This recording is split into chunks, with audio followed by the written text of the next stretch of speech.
Eh bien, merci Nicolas. Merci. Et je le redis, j'insiste, la prochaine fois que vous revenez, on vous veut ici. Pas de problème. Avec Pas de plaisir. problème, avec plaisir. plein d'autres choses à nous raconter. J'espère. Ah ben nous aussi. Nous aussi parce que c'est sur des gens comme vous que l'on compte pour aider les enfants. Ça vraiment, il en faut plein. Il en faut plein. Bien, alors, on va passer à Chris. Chris, vous alors, vous allez me re-raconter votre histoire parce qu'elle est quand même assez folle cette histoire-là. Donc on vous écoute. Alors bon bah ça a commencé à l'âge de 14 ans par mon frère et il a commencé à abuser de moi mais par contre j'étais en foyer à la DAS quoi.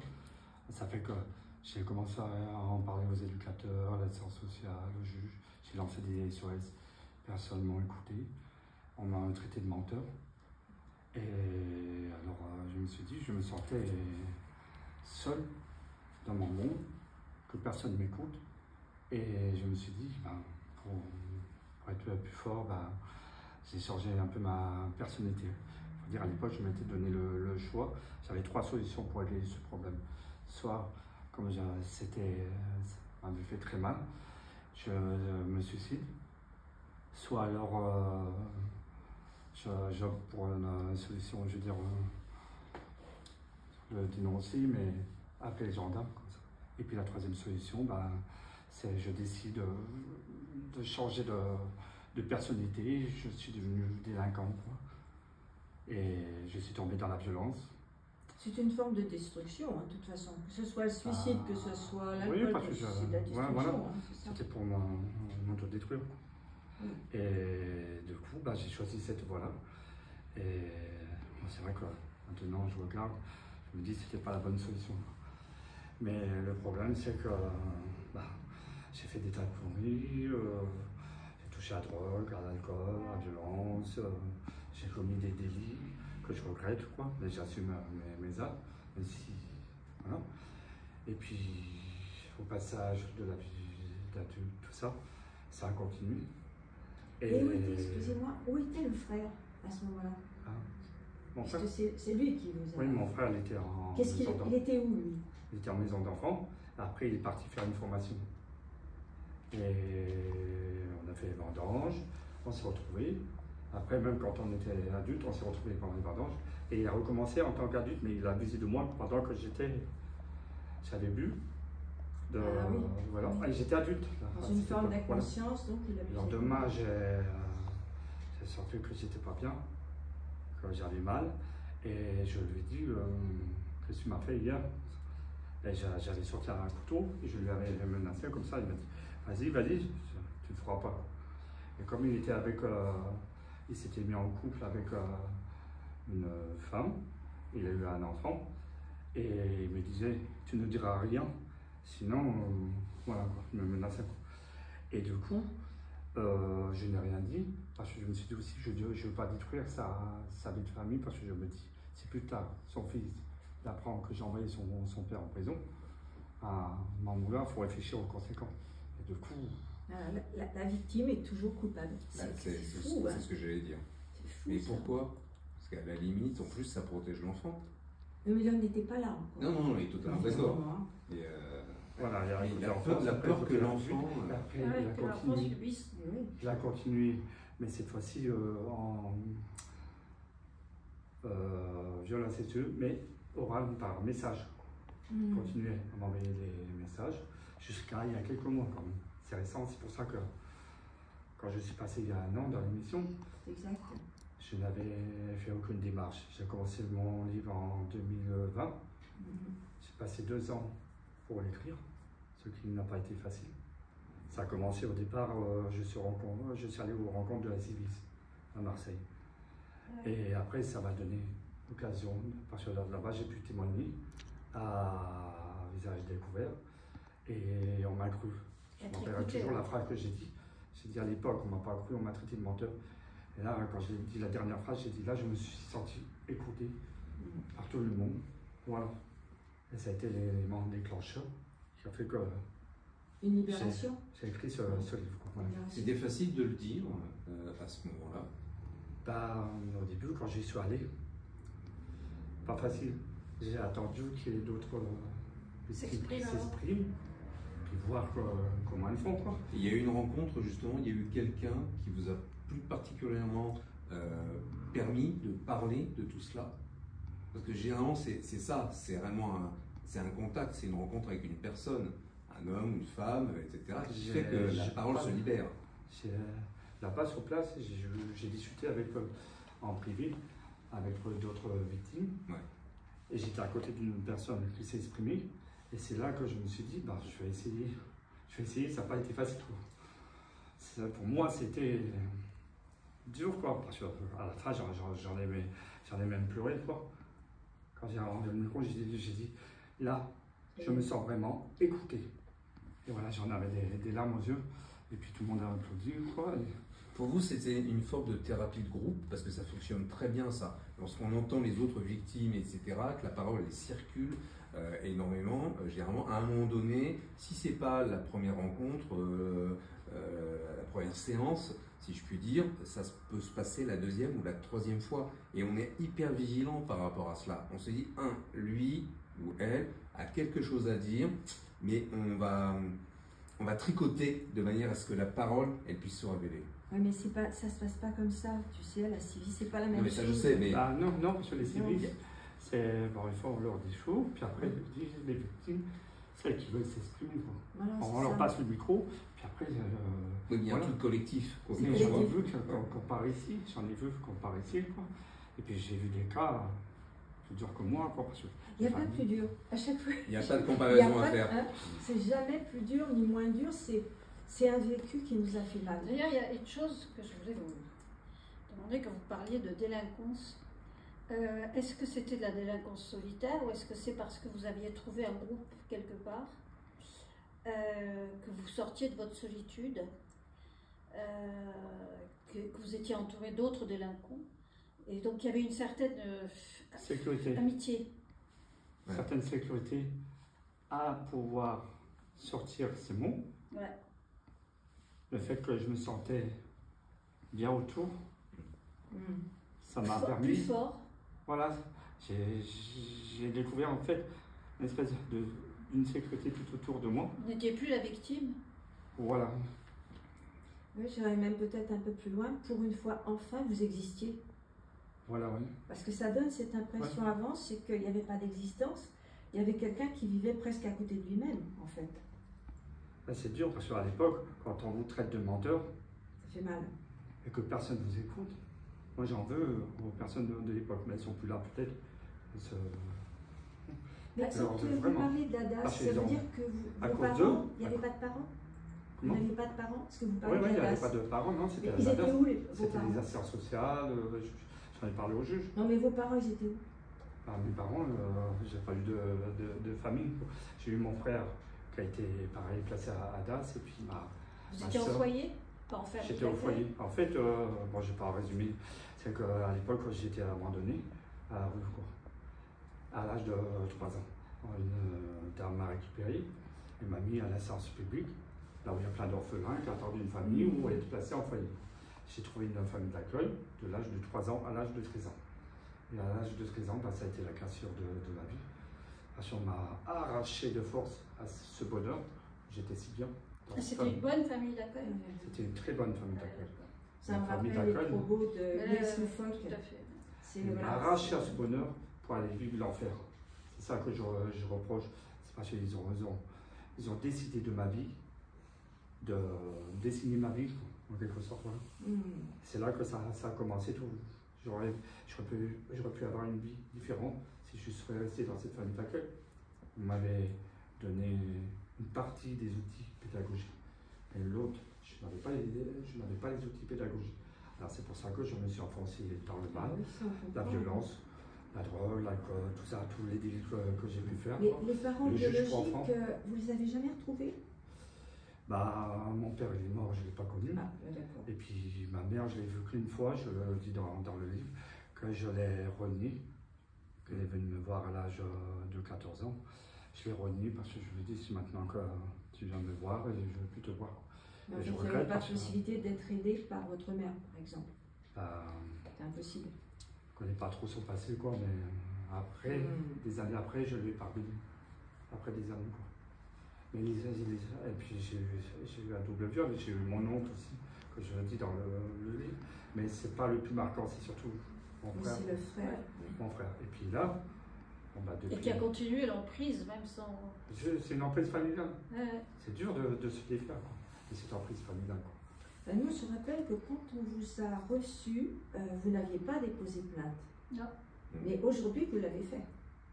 Je l'ai fait depuis l'émission, quoi. Ouais. C'est ça, hein. Peu de temps après. L'émission, ça m'a permis le fait que je me suis exprimé et puis de poursuivre ce combat, quoi. Et Vous étiez très ému d'ailleurs dans cette émission. Ah oui. je me souviens. Ouais. Vous avez beaucoup changé depuis. Hein. Oui, On en discutait en off tout à l'heure. Oui, ça nous fait plaisir de voir un sourire. C'est pour ça que l'évolution entre vos deux parcours il est Oui. super intéressant. Et alors, ça m'a permis de m'investir davantage aussi pour cette cause. J'ai porté plainte début janvier 2023, vous avez pu voir la plainte, là. Oui. Sur 40 ans quand même. C'est quelque chose de spécial quand même, parce que les gendarmes, ils n'avaient jamais vu ça. Ils disent, on ne sait pas comment prendre la plainte, quoi. Alors ils m'ont demandé à partir de quand ça a commencé. Du 1er janvier 1981 au 7 janvier 2023.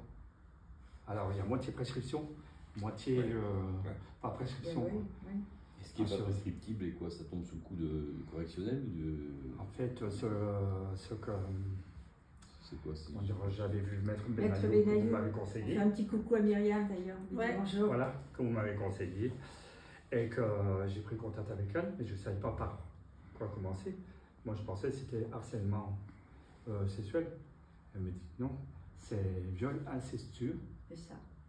Déposer plainte pour viol incestueux. Et j'avais toutes les photos dans mon portable qu'on le reconnaît bien. Les gendarmes, ils ont pris toutes les photos. Ils ont photographié toutes les photos avec les messages qu'il a envoyés. Et c'est des preuves, quoi. Et Maître Benayoun, je l'ai reçu d'ailleurs.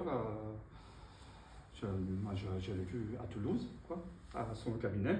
Oui. Et elle m'a dit que c'est comme ça qu'il faut faire, mais après, il faut attendre Que ça la soit- suite, parce qu'après, il y a Bien sûr. les enquêtes, tout ça. Puis il n'habite pas la France, hein, En votre Suisse. frère. Il est en toujours en Suisse, c'est ça? Non, maintenant, il a déménagé Ah, il est en Ah. France maintenant. en janvier. Oui. Ah, ça vous arrange qu'il ne soit pas à l'étranger. Oui, j'ai appris d'autres choses, c'est qu'après j'ai mené mon enquête et par mon ex-belle-sœur, c'est-à-dire sa compagne de l'époque, et je lui ai montré le livre, je lui ai expliqué parce que j'avais peur qu'il reproduise sur son fils. Oui, c'est ce que tu Eh oui. Ouais. Je suis allé la voir en Suisse, heureusement que je me rappelle, parce que je ne l'avais pas revue depuis plus de 30 ans, heureusement je me rappelais où elle habitait et tout ça. Je lui ai fait part de mon Vous avez bien parcours. fait. Elle a été émue, elle m'a dit je ne pensais pas. Et j'ai dit c'est pas ça, je viens voir s'il n'aurait pas commis des actes sur son propre fils. Elle m'a dit. Il n'a pas eu le temps, parce que j'ai récupéré mon fils, je suis parti de l'appartement à l'époque pour récupérer mon fils. Mais ce que j'ai appris, ce qu'il a fait, c'est que elle a refait sa vie, il a fait son enfant, et un beau jour, son compagnon, il tenait un garage, il reçoit des appels bizarres. Et en fait, pour se venger de son nouveau compagnon, il l'a inscrit sur des sites pédophiles. Ah oui. C'est grave quand même ça. C'est de la Ah oui. perversion. Et Il est pervers. inscrit sur des sites pédophiles. Moi, ça m'a Oui, mais c'est pas quelque chose d'unique, hein, c'est un Non, truc, c'est pas unique. on le connaît ça. fait. Puis en plus, Ça m'a Des fait fausses il dénonciations. faut connaître les sites pédophiles en plus. Des Ça m'a fausses fait- dénonciations, on sait. Ça m'a fait un choc. À mon avis, il devait les connaître. Non, lui. D'une partie, j'étais rassuré qu'il n'avait pas commis. Mais quand elle m'a appris ça, Il est inscrit avec son nom personnel, c'est ça? Ça Et existe. avec des hein. photos, etc. Ouais. C'est ce qu'il a fait. Il sur a les- créé un faux profil avec son nom et des photos de son nouveau compagnon. C'est ce qu'il a fait. Oui, Oui, oui. mais ça existe, hein, il y en a pas mal. C'est qui ça. a- Et il l'a inscrit des pour vengeances se comme ça. venger. Ouais. Parce qu'en fait, quand il avait des cartes de visite de son fils, parce que comme elle avait vu qu'il allait sur des sites un peu bizarres, tout ça, elle a décidé de lui retirer la garde, mais comme lui, il n'a pas la nationalité suisse, elle est d'origine suisse, ça fait qu'il n'a pas eu le pouvoir de la garde. Par contre, il avait des visites accompagnées d'une assistance sociale. Et ce qu'il disait à son fils, il disait maman, hein, est avec qui, tout ça. En fait, elle me disait, il avait en fait son fils, c'est parce que à travers son fils, il voulait savoir ce que sa mère, qui elle était, qu'est-ce qu'elle faisait, je ne sais quoi. En fait, son fils, il en avait rien à foutre de son fils. Et son fils ne veut plus le voir, son père. Il la banne complètement. Et quand j'ai quitté mon ex-belle-sœur, j'ai dit, est-ce que tu crois qu'il va sur des sites Elle m'a dit oui. Et j'ai dit, tu serais prêt à témoigner? Elle m'a dit oui. Tant mieux. Voilà, peut-être qu'il faut retirer de la circulation. Hein, J'ai ma soeur, pareil. Ma soeur est tombée sur des sites parce que quand il allait sur son ordinateur, il n'avait pas effacé l'historique. Ah oui. Il n'est pas très intelligent. Ça ne s'efface pas de toute façon. Non, Je veux dire on retrouve. Si, on peut effacer. On peut Oui, non, l'effacer, mais on on le efface retrouve. l'historique, mais ça se retrouve. Oui, pour quelqu'un qui Et sait elle, faire. elle s'est servie de l'ordinateur involontairement, quoi. Mais elle est tombée dessus. Elle a fait des copies d'écran, justement, pour que... Je ne sais pas. D'accord. Mais après, elle m'a dit qu'il avait des comportements bizarres, qu'un frère qui ne se comportait pas comme il devrait se comporter avec sa soeur. Et une fois, elle est allée chez lui et il avait tout un pan de mur, ça, de photos d'elle. Elle me dit, quand je suis elle m'a dit, j'ai pris peur. Quoi. Il y a de quoi, ouais. Ah oui. Et après, des fois, il allait l'attendre à son salon de coiffure, elle était coiffeuse. Il attendait pendant 1 heure dehors dans la voiture, tout ça, pour la voir. Et depuis, il l'a banni une fois pour tout. Quoi. Et elle me dit, par contre, je suis prêt à témoigner, mais par contre, je ne veux pas que mon fils soit mêlé parce qu'il est gendarme aussi. Il n'y a pas que ça fasse. On se croirait dans une série criminelle. Ah oui, là, on est à Mais c'est un thriller. Hein. C'est fou. Non, mais c'est vrai que condition est un peu spéciale parce que ça continue, mais là, il a cessé depuis quelques mois, quoi, parce qu'il a eu la plainte et il a essayé de m'appeler parce que d'habitude, il m'envoyait toujours des messages. Tout ça. Et là, il voulait essayer et je n'ai pas répondu parce que je me suis dit, il va me menacer. Et vous avez tout gardé, hein? J'ai tout. Il n'a pas laissé de message. Bah, Il n'a pas j'ai fait eu la la chance bêtise. que WhatsApp, Ouais. je les ai enregistrés, puis les gendarmes aussi les ont enregistrés, Ah ouais. parce qu'ils les ont tous effacés. Dès qu'ils m'envoyaient des messages, Et oui. ils avaient effacé, ils se doutaient que. Parce qu'on peut les retirer. C'est Bien pour ça sûr. qu'il faut immédiatement, effectivement, les Les stocker et les gendarmes, enregistrer. Ils ont un appareil, quand ils ont pu brancher mon portable sur leur portable, et ça tout en. Ouais, tout réapparaît. Et là, il est reconnaissable, et là, il y a tout ce qu'il faut pour le condamner. Mais quand il toujours aller sur des sites, moi je ne comprends pas comment ça se fait que la justice ne fait rien. Vous aimeriez quoi ça comme me révolte condamnation? comme ça. Qu'est-ce que vous aimeriez comme condamnation? Moi, je veux qu'il paye pour ses crimes. Je veux qu'il paye pour ses crimes qu'il a commis. Pour moi, comme d'autres, il a dû faire d'autres victimes. Mais moi, je veux qu'il paye. Quoi. Vous Je ne voudriez comprends pas surtout comment qu'il soit plus en un liberté. pédophile qui soit dans la Ah nature, oui. qui va faire d'autres victimes. C'est ça que je ne comprends pas.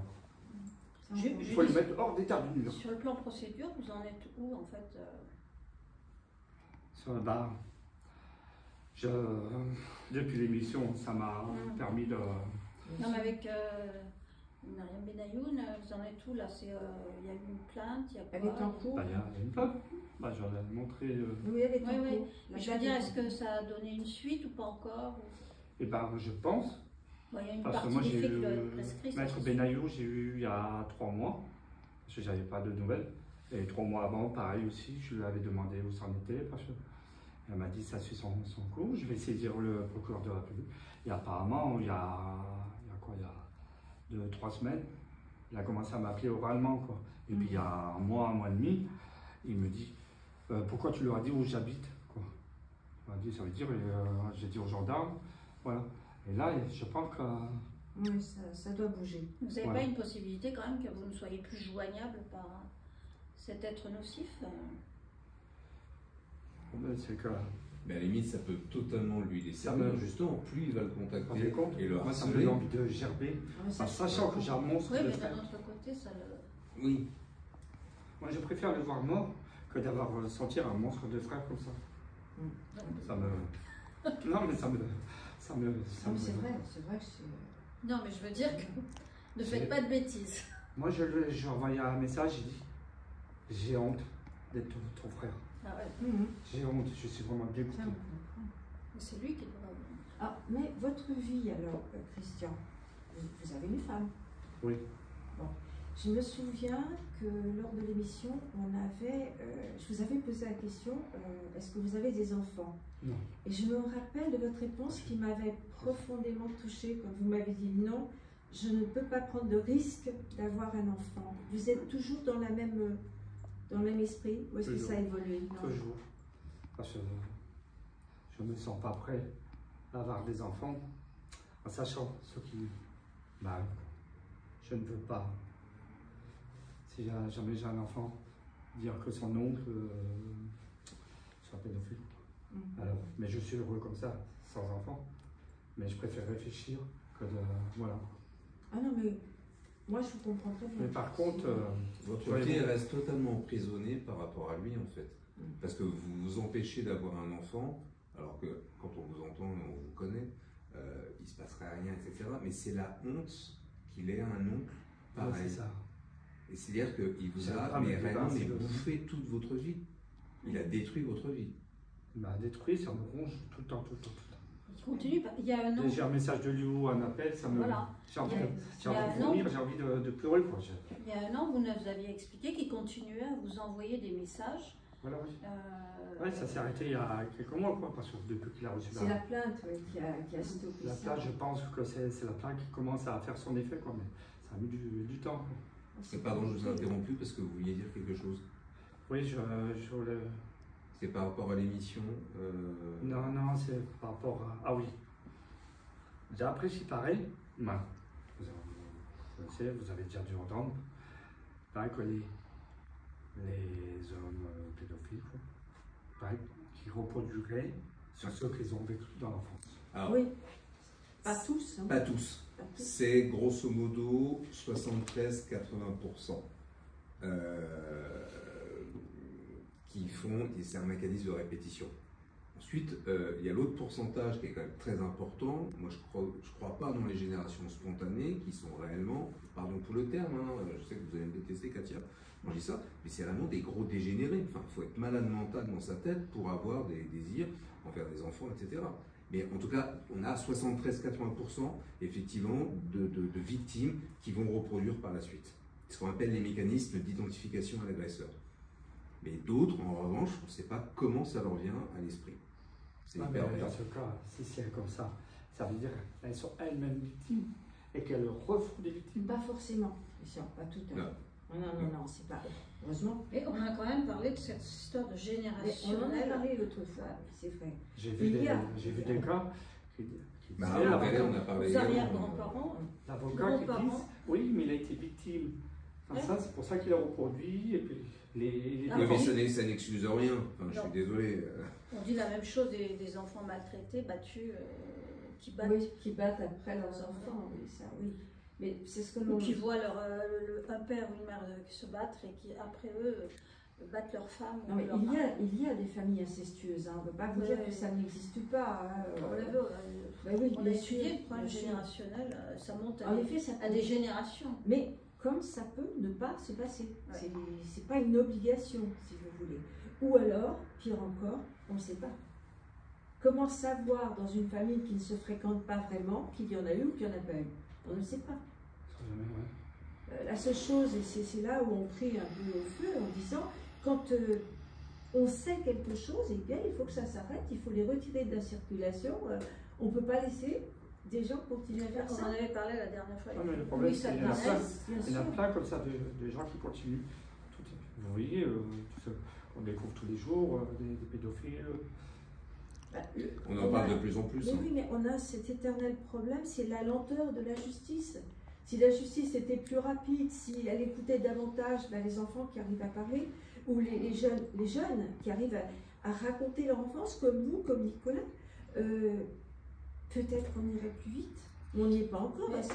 C'était la question que j'avais posée tout à l'heure à Nicolas, qui aurait aimé être entendu quand il était petit.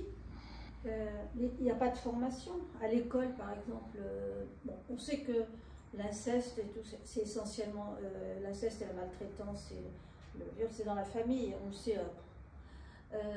Donc, c'est pas à leur famille qu'ils peuvent se plaindre. À l'école, les gens ne sont pas formés.